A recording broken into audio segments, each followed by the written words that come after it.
देश दुनिया की सारी बड़ी खबरें के साथ सामने मौजूद दोस्तों, चलिए सबसे पहले सब छोटे आपको बताएंगे जहां पर कांग्रेस पार्टी की वर्किंग कमेटी की बैठक में राहुल गांधी ने मुख्यमंत्रियों को 4 मुख्यमंत्री को भेजा है सीधा सीधा अल्टीमेटम। केवल 1 महीने के अंदर ही रिपोर्ट देने के लिए बोला गया है। दोस्तों बताएंगे अपने मुख्यमंत्री पर क्यों राहुल गांधी की तरफ से ये आदेश जारी किया गया है, बताएंगे डिटेल में क्या है पूरा मामला दोस्तों। और कई सारे बड़े फैसले जिसके बाद अलग अलग कोने के अंदर अमित शाह के इस्तीफे की मांग को लेकर फिर से आंदोलन भड़काया जा रहा है दोस्तों। और डिटेल में जानकारी अब तक पहुंचाएंगे। इसी के साथ में चढ़ावा चोरी का मामला भी देश के अलग अलग कोने के अंदर, अलग अलग राज्यों के अंदर और हर घर पहुंचाएगी कांग्रेस पार्टी दोस्तों। डिटेल में अपडेट इसे लेकर भी पहुंचाएंगे और एक एक करके चलेंगे आज की सारी बड़ी खबरें। लेकिन उससे पहले अगर आप भी मानते हैं दोस्तों कि देश में बदलाव की तैयारी की जानी चाहिए और पेट्रोल में एथेनॉल मिलाकर देश के अंदर चीनी के दाम को लगातार बढ़ाने और आसमान तक पहुंचाने वाले लोगों की नीति से जनता त्रस्त आ चुकी है और चाहती है बदलाव, तो इस वीडियो को लाइक करके लाल बटन दबाकर चैनल को सब्सक्राइब करके बेल आइकन दबाकर कमेंट बॉक्स अपनी राय जरूर लिखकर बताएगा दोस्तों। ज्यादा से ज्यादा वीडियो को शेयर कीजिएगा। चलते हैं सबसे पहले सबसे बड़ी ब्रेकिंग न्यूज अपडेट की तरफ, जहां पर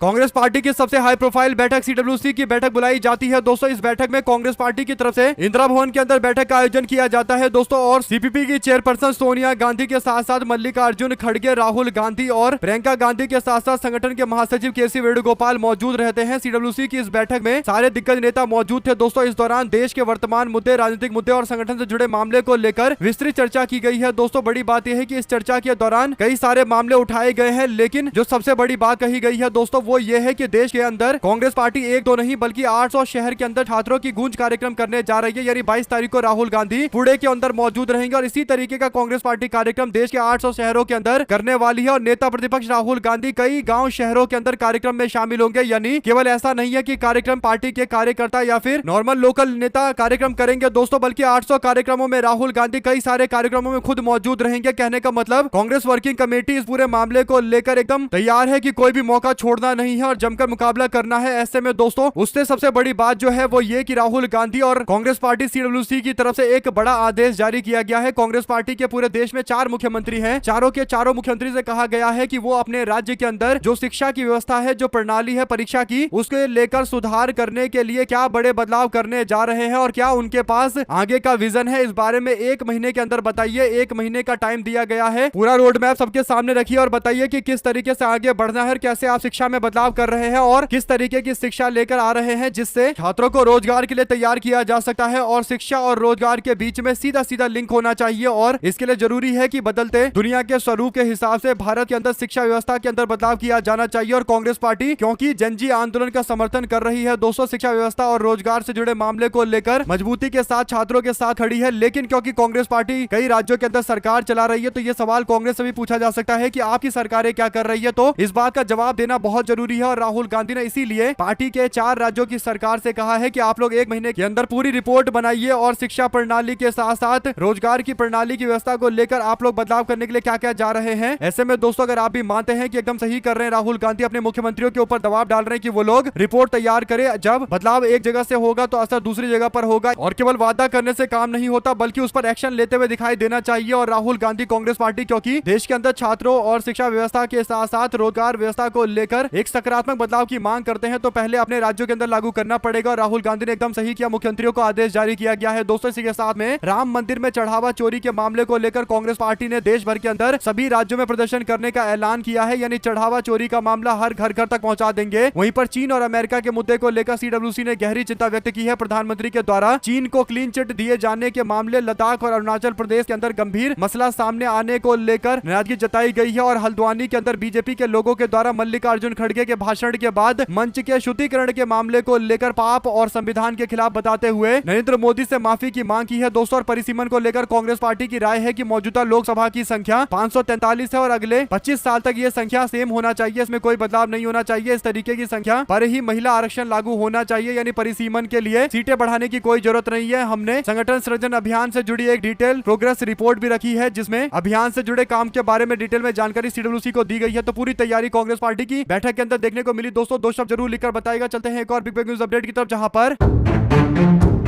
सीडब्ल्यूसी की बैठक में एक और बड़ा फैसला लिया गया है कि अमित शाह के इस्तीफे की मांग को बिल्कुल भी नहीं छोड़ा जाएगा और चारों तरीके से तेज किया जाएगा। और गृह मंत्री अमित शाह के इस्तीफे की मांग को लेकर देश भर में जन आंदोलन की शुरुआत हो चुकी है। दोस्तों, नेता प्रतिपक्ष राहुल गांधी के नेतृत्व में छात्रों के भविष्य और देश की शिक्षा व्यवस्था की जवाबदेही की इस लड़ाई को इंडियन यूथ कांग्रेस और तेज करने जा रही है। सीडब्ल्यूसी की बैठक के बाद उदय भानु चिव की तरफ से बड़ी जानकारी दी गई। दोस्तों, उन्होंने कहा कि हम लोग युवा कांग्रेस के बब्बर शेर देश के अंदर कोने कोने में इस मामले को लेकर जाएंगे। 24 तारीख को मध्य प्रदेश में आपको दिखाई देंगे, जहां पर अमित शाह को इस्तीफे के लिए मजबूर किया जाएगा। सैक अमित शाह के नाम से कार्यक्रम चलाया जा रहा है, यानी अमित शाह को धक्के मारकर बाहर करो। ऐसे ही 26 अगस्त को हिमाचल प्रदेश में मौजूद रहेंगे, अमित शाह के इस्तीफे की मांग करेंगे। 28 तारीख को तमिलनाडु में मांग करेंगे और 31 अगस्त को पंजाब में दिखाई देंगे। छात्रों के भविष्य के साथ खिलवाड़ का हिसाब देना होगा, अमित शाह को इस्तीफा देना होगा। भारतीय युवा कांग्रेस की तरफ से साफ शब्दों में बोल दिया गया है कि युवा कांग्रेस है तैयार, लेकर रहेंगे इस्तीफा साथ। कोई आदि इत्यादि और इफ और बट नहीं है, सीधा अमित शाह के इस्तीफे की मांग है। साथ साथ बैठक का नेतृत्व कर रहे मल्लिकार्जुन खड़गे कहते हैं कि पिछले 12 साल में मोदी सरकार ने युवाओं का भविष्य तबाह कर दिया है। नए स्कूल खोलने की जगह 94,000 स्कूलों इन्होंने बंद करी है। आगे कहते हैं कि युवा नौकरी की तलाश में निकलता है तो पेपर लीक, भर्ती परीक्षा में घोटाले और नियुक्तियों में देरी से उसका सामना होता है। इसमें सबसे बुरी बात है कि गरीब और कमजोर वर्ग के बच्चे सीधे तौर पर पिस जाते हैं और देश के युवाओं में जो रोष उभर रहा है वो एक दिन का नहीं है। सरकार के पास उनकी बातें सुनने के लिए फुर्सत तक नहीं है, इसलिए उनको सड़क पर उतरना मजबूर होना पड़ रहा है। और भविष्य की तैयारियों के लिहाज से कांग्रेस युवाओं के लिए एक स्पष्ट, व्यापक और समयबद्ध शिक्षा से रोजगार का एक रोड मैप तैयार करेगी। यानी कांग्रेस पार्टी केवल बोलेगी नहीं बल्कि अपनी पूरी रिपोर्ट में करके दिखाएगी कई राज्यों के अंदर की कैसे शिक्षा को रोजगार से जोड़कर यह सुनिश्चित किया जाता है कि रोजगार की स्थिति पैदा हो और अगर कोई व्यक्ति कोई डिग्री हासिल करता है तो उस डिग्री के आधार पर नौकरी की स्थिति बने। तो इसलिए जरूरी है कि शिक्षा और रोजगार दोनों को आपस में जोड़कर तैयारी की जाए। अगर आप भी मानते हैं कि 4 कांग्रेस पार्टी के राज्यों के सामने ये चुनौती है, वो ऐसा करके दिखाएं तो देश के अंदर मैसेज एकदम क्लियर कट जाएगा। साथ ही साथ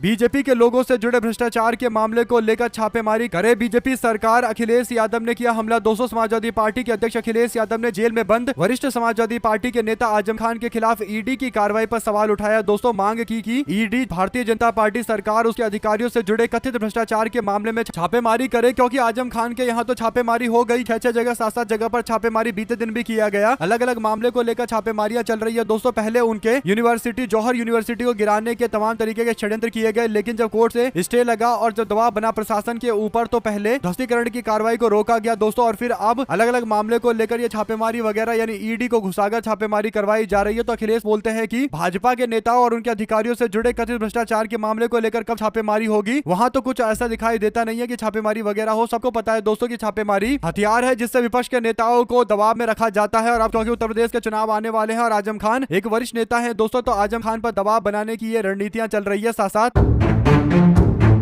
इंडिया टीवी पर एक शो के दौरान आरएसएस से जुड़ा हुआ व्यक्ति संगीत रागिनी के द्वारा एक ऐसा बयान दिया गया है दोस्तों जो काफी ज्यादा अभद्र और काफी ज्यादा अमर्यादित बयान है। आपको बता दें कि एक लीगल नोटिस दिया गया है वकील कस्तूर सिंह के द्वारा और इंडिया टीवी से बिना शर्त माफी मांगने के लिए बोला जा रहा है। अगर बिना शर्त माफी नहीं मांगा गया तो फिर बीएनएस की धारा जिसमें SC/ST prevention of atrocity act 1989 के तहत भी मामला दर्ज किया जाएगा दोस्तों। यानी मल्लिकार्जुन खड़गे के दलित समाज से आने के कारण उन्हें लेकर अभद्र टिप्पणी की जाती है। और ये संगीत रागी जो संघ से जुड़ा हुआ व्यक्ति अपने आप को बताता है दोस्तों, प्रोफेसर वगैरह बताता है, इसने मल्लिकार्जुन खड़गे पर दलित मानसिकता रखने यानी गुलामी की मानसिकता रखने का दावा करते हुए गांधी परिवार से जुड़े रहने का दावा किया दोस्तों। कुल मिलाकर दलित समाज से आने वाले मल्लिकार्जुन खड़गे की मानसिकता दलित मानसिकता है ये बोलकर और दलित मानसिकता मतलब गुलामी मानसिकता है ये बोलकर उनका अपमान किया गया है दोस्तों। अगर आप भी मानते हैं कि इस मामले पर सीधे सीधे ठोस कार्रवाई की जानी चाहिए और ये साफ तौर पर संघ से जुड़े लोगों की मानसिकता को दिखाता है दोस्तों। और ये क्योंकि दिल्ली यूनिवर्सिटी में पॉलिटिकल साइंस का टीचर है तो सवाल ये उठता है कि ये क्या अपनी क्लास के अंदर दलित समाज के प्रति अपमानजनक इसी भाषा का इस्तेमाल करता है। कमेंट बॉक्स में अपनी राय जरूर लिखकर बताएगा। चलते हैं एक और बड़ी अपडेट तरफ जहां पर भारतीय जनता पार्टी ने आईटी सेल के अंदर कई बड़े बदलाव किए दोस्तों। इसमें बीजेपी ने अरुण यादव नाम के एक व्यक्ति को जिम्मेदारी दी दोस्तों। और बड़ी बात यह है कि जिस अरुण यादव को बीजेपी ने आगे बढ़ाया और कमेटी का मेंबर बनाया है आईटी सेल का, अब वो सोशल मीडिया पर 2-3 दिनों से अपने अकाउंट को प्राइवेट करके पुराने ट्वीट को पुराने पोस्ट को डिलीट मार रहा है, क्योंकि पुराने पोस्ट में इसने वो सारी हरकतें करी होंगी जो एकदम ट्रोल की भाषा होती है दोस्तों। यानी यूं कहिए कि दूसरों को प्रताड़ित करने वाला व्यक्ति जो सोच समझ से इतर आम लोगों को गालियां देने लगता है। अगर कोई मोदी और बीजेपी के खिलाफ कुछ बोले देखेंगे तो इस टाइप का ये व्यक्ति था जिसको भारतीय जनता पार्टी ने आगे बढ़ाया है और 68,000 के आसपास इसके पोस्ट है दोस्तों, जिसमें से लगभग 18-19,000 के आसपास पोस्ट इसने डिलीट मार लिया है, यानी इमेज क्लीन करने के अभियान में लग गए हैं। ऐसे ही प्रीति गांधी नाम की भारतीय जनता पार्टी की नेत्री जिसको सोशल मीडिया की जिम्मेदारी दी गई है वो भी ऐसा ही कर रही है। तो ऐसे में IT सेल में जो बदलाव किया गया है तो और जो नए बदलाव करके लोगों को आगे बढ़ाया जा रहा है वे लोग भी तो उसी तरीके के हैं, ट्रोल की भाषा बोलते हैं और मानसिकता पूरी तरीके से खराब है दोस्तों। यही बड़ा कारण है कि अब ये सोशल मीडिया पर अपने पुराने पोस्ट को हटा रहे हैं, यानी पुराने कांड को हटा रहे हैं, कुकर्मों को हटा रहे हैं ताकि बाद में इनसे सवाल ना पूछा जाए और इसीलिए इन्होंने अपने अकाउंट को प्राइवेट कर लिया है। साथ ही साथ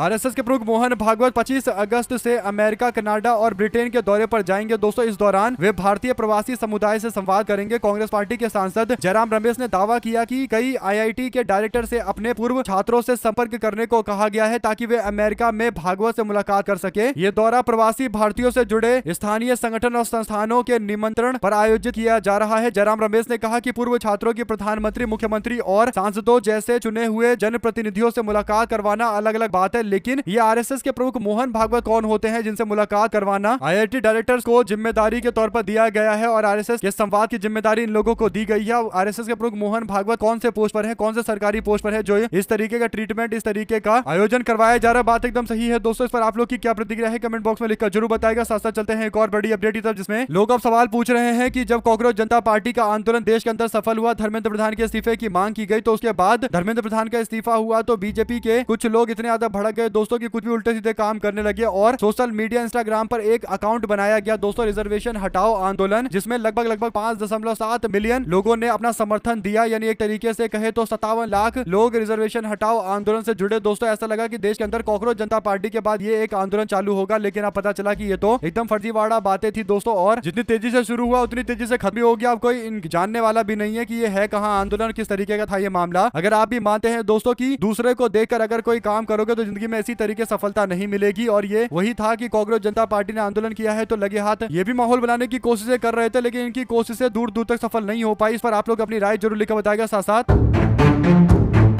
जो आदेश राजस्थान के अंदर लागू किया गया है दोस्तों, उसी तरीके का आदेश अयोध्या के अंदर भी जारी किया गया है। अयोध्या के सरकारी स्कूलों में बाहरी व्यक्ति, यूट्यूबर्स और सोशल मीडिया से जुड़े लोगों के प्रवेश के ऊपर पूरी तरीके से रोक लगा दिया गया है। अब सरकारी स्कूलों में बिना अनुमति के फोटो वीडियो नहीं बना पाएंगे। पूरे उत्तर प्रदेश के अलग अलग जिलों के अंदर जन अल्फा प्रदर्शन कर रहे हैं, यानी जनजी के बाद जो नई जनरेशन आने वाली है, जो नया वर्ग आने वाला है दोस्तों, वो तो और ज्यादा आगे बढ़कर आंदोलन कर रहा है। इस बात को ये लोग बर्दाश्त नहीं कर पा रहे। अगर आप भी मानते हैं कि टूटे स्कूल और चरमरा चुकी शिक्षा व्यवस्था को लेकर सवाल उठाने पर बैन लगाया गया है, गैग ऑर्डर जारी किया गया है दोस्तों, और अधिकारियों को लगता है कि ऐसा करके वो देश के अंदर जो शिक्षा व्यवस्था के हालात है, खस्ता हालात है, उन्हें आम जनता को दिखाने से रोक सकते हैं। लेकिन चीजें रुकती नहीं है, सब तक पहुंची जाती है। अगर आप भी मानते हैं कि इस तरीके के आदेश का कोई खास असर पड़ेगा नहीं, जो वास्तविकता है वो तो जमीन पर लोगों को पता है और अपने अपने तरीके से लोग कहीं ना कहीं दुनिया को दिखा भी सकते हैं। तो आप लोग अपनी राय जरूर लिखकर बताइएगा। साथ साथ पंजाब की सीमा के साथ चल रहे हरियाणा के नरवाना में दाता सिंहवाला खनौरी बॉर्डर पर किसानों के अर्धनग्न मार्च स्थगित कर दिया गया है। ये निर्णय किसानों और स्थानीय प्रशासन में हुई बातचीत वार्ता के बाद लिया गया है दोस्तों। प्रशासन ने किसानों को 4 सितंबर को केंद्रीय ऊर्जा मंत्री मनोहर लाल खट्टर के साथ में उच्च स्तरीय बैठक करने को लेकर लिखित आश्वासन दिया है और बुधवार को सुबह नरवाना के अंदर जो SDM जगदीश चंद और DSP कमलदीप राणा है, उन्होंने प्रशासनिक दल के साथ मिलकर किसानों के प्रतिनिधि के साथ में गहन चर्चा की दोस्तों। और इस बैठक में किसानों की लंबित मांगों को लेकर और प्रस्तावित आंदोलन के विभिन्न पहलुओं को देखा गया और इस पूरे मामले को लेकर विचार विमर्श किया गया दोस्तों। इस विचार विमर्श के बाद आगे को लेकर रणनीति बनाई गई है कि मनोहर लाल खट्टर से इनकी बात करवाई जाएगी। हालांकि मनोहर लाल खट्टर से बातचीत से क्या रास्ता निकल पाएगा, लेकिन प्रयास किए जा रहे हैं और किसानों ने भी एक तरीके से बीजेपी को अल्टीमेटम दे रखा है कि जब तक चर्चा करनी है करो, लेकिन ये सुनिश्चित करो कि चर्चा में सब कुछ सही तरीके से हो, पॉजिटिविटी पर सब कुछ खत्म होना चाहिए और ऐसा मामला हो कि किसानों को भी लगे कि उनकी बातें मान ली गई है। यानी MSP पर लीगल गारंटी और भारत और अमेरिका के बीच में चल रहे ट्रेड डील के अंदर किसानों के हित को किसी भी तरीके से नुकसान नहीं पहुंचाया जाए, इन बातों को सुनिश्चित करना बहुत जरूरी है। और सिंचाई के कई मामले हैं दोस्तों, बिजली से जुड़े हुए कई मामले हैं, तो देखना यह है कि इन सारी बातें को लेकर आगे क्या कुछ रास्ता निकलता है। लगभग 11-12 मांगे बताई जा रही है। साथ साथ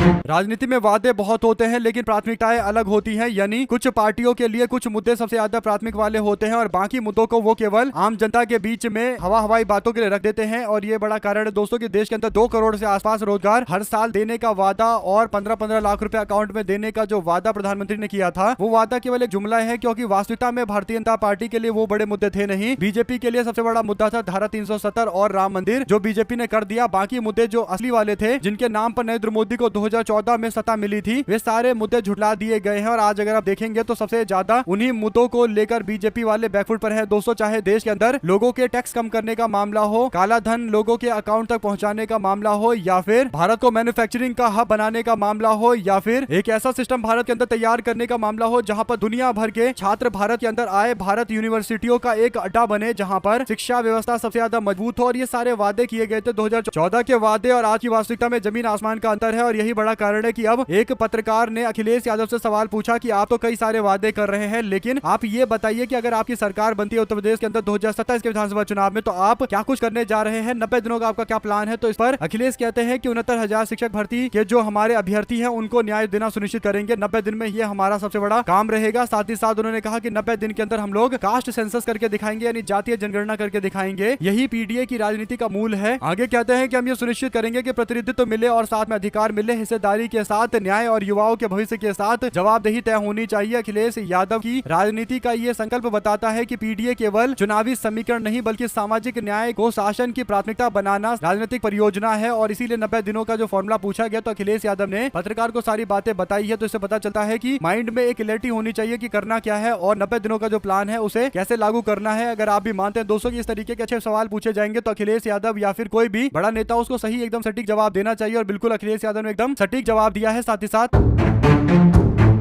कई राज्यों के अंदर लाखों लोगों के नाम करने के बाद एसआईआर मुहिम पहले से ही सवालों के घेरे में है। अब एक अपडेट दिल्ली से जुड़ी आ रही है, जहां पर दिल्ली के अंदर विशेष गहन पुनर्निरीक्षण यानी एसआईआर के कार्यक्रम में बुधवार को बड़ा बदलाव किया गया है। अब अंतिम मतदाता सूची का प्रकाशन 4 नवंबर को किया जाएगा। पहले जारी कार्यक्रम के अनुसार 27 अक्टूबर को प्रकाशित होना था, 24 अगस्त के बजाय 31 अगस्त को अब प्रकाशित होगा। मतदाता सूची यानी जो पहला लिस्ट है वो आ जाएगा। उसके बाद जो अंतिम लिस्ट है सब कुछ करने के बाद, सुनवाई वगैरह करने के बाद अब वो नवंबर के अंदर होगा। तो पहले ये देखना होगा कि जो 31 अगस्त को प्रकाशित की जाएगी रिपोर्ट और बताया जाएगा कि किन किन लोगों के नाम काटे गए हैं या फिर किन लोगों के नाम बने हुए हैं। तो सब कुछ यहाँ पर स्पष्ट होने जा रहा है। इस पर आप लोग की क्या राय है लिखकर जरूर बताएगा दोस्तों, क्योंकि दिल्ली के अंदर भी कई लाख लोगों के नाम काटे जा सकते हैं। इसमें कहीं कोई चौंकाने वाली बात नहीं होगी। लेकिन सवाल ये उठता है कि दिल्ली एक भारत की राजधानी है, तो क्या यहाँ पर जिन लोगों के नाम काटे जाएंगे उनकी सुनवाई को तेजी से किया जाएगा या फिर बंगाल की तरह लटकाया फटकाया झटकाया जाएगा? और यही बड़ा कारण है कि बंगाल के चुनाव सवालों के घेरे में रहते हैं। साथ साथ चलते हैं एक और बिग न्यूज अपडेट की तरफ, जहां पर उत्तर प्रदेश के अंदर आपस में भिड़ गए सांसद और विधायक हुआ ये दोस्तों की उत्तर प्रदेश में कांग्रेस पार्टी और समाजवादी पार्टी के आपस में गठबंधन को लेकर जो चर्चाएं चल रही है वो पूरी तरीके से मजबूत है, क्योंकि अखिलेश और राहुल गांधी मिलकर सब कुछ तय कर रहे हैं। लेकिन स्थानीय स्तर पर कुछ आपस में संकट, कुछ आपस में विवाद देखने को मिलता है। अब जो बड़ी अपडेट है वो ये कि दिशा की बैठक चल रही थी सहारनपुर के अंदर दोस्तों, और मंगलवार को जिला विकास समन्वय और निगरानी समिति यानी दिशा की बैठक के दौरान 2 नेताओं में आपस में नोकझोंक हो जाती है। समाजवादी पार्टी के विधायक आशु मलिक और कांग्रेस के सांसद इमरान मसूद में तीखी नोकझोंक हो जाती है। आशु मलिक जनता की समस्या को लेकर सवाल पूछना चाहते थे। इस पर इमरान मसूद ने कहा कि जो भी पूछा जाएगा, जो भी सवाल होगा वो नियम कायदे कानून के तहत होगा। और क्योंकि दिशा की बैठक का नेतृत्व करते हैं जो सांसद होते हैं दोस्तों, वो तो सांसद खुद मौजूद थे और उनके बगल में उनके क्षेत्र के विधायक मौजूद थे। तो विधायक चाहते थे कि वो अपनी बातें रखे। सांसद ने कहा कि ऐसा नहीं होता, नियम के अनुसार होता है। जिसको बोलने देना है उसको पहले बोलने दिया जाए, फिर उसके बाद आप तक बात आएगी। आपको अचानक नहीं बोलने दिया जा सकता। इसके बाद आशु मलिक जनता की समस्या की बातें करते रहे दोस्तों, और दोनों के बीच में तीखी बहस हो गई। बताया जा रहा है कि बैठक में एमएलए आशु मलिक जनता की समस्या से जुड़े मामले को लेकर बार बार बोल रहे थे। ये मीटिंग है, कोई आधिकारिक रैली नहीं है कि किसी को भी बोलने की अनुमति दे दी जाए। इमरान मसूद सही बोल रहे थे। वो कहते कि आप चेयरमैन से अनुमति के बिना नहीं बोल सकते। आशु मलिक कहते हैं कि सवाल मेरा है ही नहीं और ये मीटिंग है, कोई आधिकारिक रैली तो है नहीं। इस पर मसूद गर्म हो गए। उन्होंने कहा कि मीटिंग नियम से चलेगी, चेयर की अनुमति के बिना नहीं चलेगी। बाद में कुछ देर के बाद दोनों पके नेता शांत हो गए दोस्तों। कहने का मतलब आशु मलिक और इमरान मसूद के बीच में पहले भी आपस में विवाद की बातें चलती रहती है और ये खुलकर सामने आए। तो देखते हैं इस पर पार्टी की तरफ से क्या प्रतिक्रिया सामने आती है। समाजवादी पार्टी और कांग्रेस पार्टी क्या आदेश जारी करती है दोनों नेताओं को लेकर। साथ साथ इलाहाबाद हाईकोर्ट के जस्टिस अतुल श्रीधरन के नाम पर वायरल कथित बयान जो समाज को लेकर दिया गया है दोस्तों, यानी इलाहाबाद हाईकोर्ट के जस्टिस अतुल श्रीधरन कहते हैं कि जो समाज राम मंदिर चढ़ावा चोरी से विचलित नहीं हुआ उसे किसी भी बात पर शर्म नहीं आ सकती। यानी जज साहब इस बात को लेकर भड़के हुए हैं कि देश के अंदर राम मंदिर चढ़ावा चोरी में इतना बड़ा मामला सामने आ जाता है और इस पर समाज के लोगों की प्रतिक्रिया सामने नहीं आती। अगर आप भी मानते दोस्तों कि राम मंदिर चढ़ावा चोरी के मामले को लेकर समाज से प्रतिक्रिया सामने आनी चाहिए, क्योंकि बीजेपी वालों ने हर समाज के यहाँ जाकर घर पर जाकर बोला तरीके से चंदा इकट्ठा किया गया और बाद में जो चढ़ावा राम मंदिर के अंदर आया उसमें भी चोरी की गई। तो चढ़ावा चोरी का ये पूरा मामला है दोस्तों। ऐसे में अगर आप भी मानते हैं कि जज साहब का बयान काफी बड़ा है दोस्तों, साथ ही साथ अखिलेश यादव ने अब बीजेपी के सहयोगियों पर निशाना साधना शुरू कर दिया है दोस्तों। अखिलेश यादव ने आरएलडी पार्टी को लेकर निशाना साधा, यानी राष्ट्रीय लोक दल को पिछली बार समाजवादी पार्टी ने चुनाव लड़ने के लिए 33 सीटें दी थी। समाजवादी पार्टी के नेता अखिलेश यादव कहते हैं कि हम लोगों ने तो आरएलडी को 33 सीटें दी थी, अब ये बीजेपी में चले गए हैं तो बीजेपी को इनको डबल सीटें देनी चाहिए, यानी 66+ सीटें इनको देनी चाहिए लड़ने के लिए। ओपी राजभर को हमने 17 सीटें दी थी, बीजेपी वाले 3 सीट देगी। हम मांग करते हैं कि और ज्यादा बढ़ाकर देना चाहिए, 34 सीटें दे, डबल सीटें दे ओपी राजभर को। लेकिन सबको पता है कि जितनी सीटें समाजवादी पार्टी ने इन पार्टियों को देकर लड़वाया है उतनी सीटें तो भाजपा वाले सपने में कभी नहीं देंगे। और ओपी राजभर को 17 सीटें समाजवादी पार्टी लड़ने के लिए दिया था, लेकिन बीजेपी वाले 17 तो छोड़िए दोस्तों 10 से भी कम सीटें देंगे। सिंगल डिजिट का रहेगा इनका आंकड़ा, इसमें कहीं कोई दो राय नहीं है। आप लोग इस पूरे मामले पर लिखकर जरूर बताएगा। अगर आप भी मानते हैं अखिलेश यादव एकदम सही बोल रहे हैं, तंज कसने का मौका नहीं छोड़ रहे, तो लिखिएगा जरूर। साथ वंदे मातरम के मामले को लेकर बीजेपी को लग रहा था कि उन्होंने कांग्रेस पार्टी को फंसा लिया, लेकिन सीडब्ल्यूसी की बैठक में कांग्रेस पार्टी ने साफ शब्दों में सुस्पष्ट तौर पर बोल दिया कि कांग्रेस पार्टी 1937 से आज तक वंदे मातरम का केवल 2 छंद गाते हुए आ रही है, 2 पैराग्राफ गाते आ रही है और 2 ही पैराग्राफ पढ़ेंगे। इसके लिए चाहे जो करना है बीजेपी वालों को करे, यानी भाजपा वाले कांग्रेस पार्टी पर वंदे मातरम विरोधी होने का आरोप मढ़ने की कोशिश कर रहे हैं। एक पूरा अभियान चलेगा पेंट करने का, लेकिन इससे पहले कांग्रेस की तैयारी पूरी है दोस्तों। कांग्रेस ने 1937 का हवाला देते हुए बड़े बड़े दिग्गजों के डिबेट के बाद जो बातें निकलकर सामने उसका पालन करेंगे ये बोल दिया है। आप लोग की क्या राय है लिखकर जो बताएगा। ज्यादा वीडियो को शेयर कीजिए। बहुत धन्यवाद। जय हिंद जय भारत।